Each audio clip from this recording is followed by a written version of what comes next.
வாக்கு சிங்கம் என்று தன்னை மார்த்தட்டிக் கொள்ளும் எடப்பாடி பழனிசாமி தங்களது கூட்டணியில் யார் பிரதமர் வேட்பாளர் என்று சொல்ல முடியுமா என அமமுக பொதுச் செயலாளர் டிடிவி தினகரன் கேள்வி எழுப்பியுள்ளார். தைரியமாக போட்டியிடுகிறோம் என்று இன்றைக்கு போட்டியில் இருக்கிறார்கள்.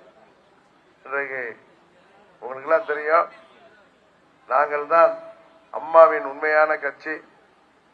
எங்களிடம்தான் புரட்சித் தலைவர் தந்த சின்னம் இருக்கிறது என்று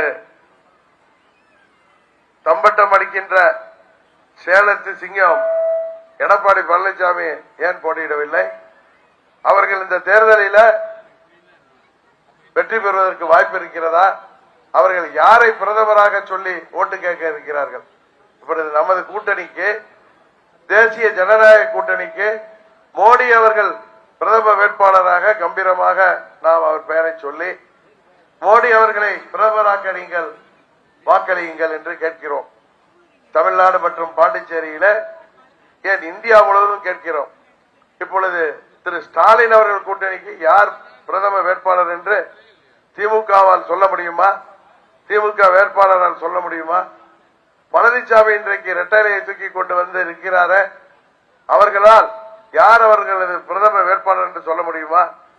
அங்கே பல தலைவர்கள் இருக்கிறார்களே, அவர்கள் சில பேர் சொன்னார்கள், அவர்கள் தங்களது வாக்கு சதவீதத்தை இந்த தேர்தலிலே நாம் நிரூபிக்க வேண்டும் என்பதற்காக போட்டியிடுகிறார்கள் என்று.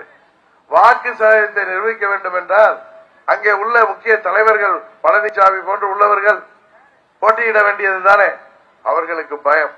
அவர்கள் இந்த தேர்தலில் போட்டியிடுவதற்கு காரணமே திமுக தலைவர் ஸ்டாலின் அவர்களுக்கு பயந்து கொண்டு, திமுக தலைவர் ஸ்டாலின் அவர்கள் வார்த்தையில் சொல்வதென்றால் கள்ள கூட்டணி அமைத்திருக்கிறார்கள்.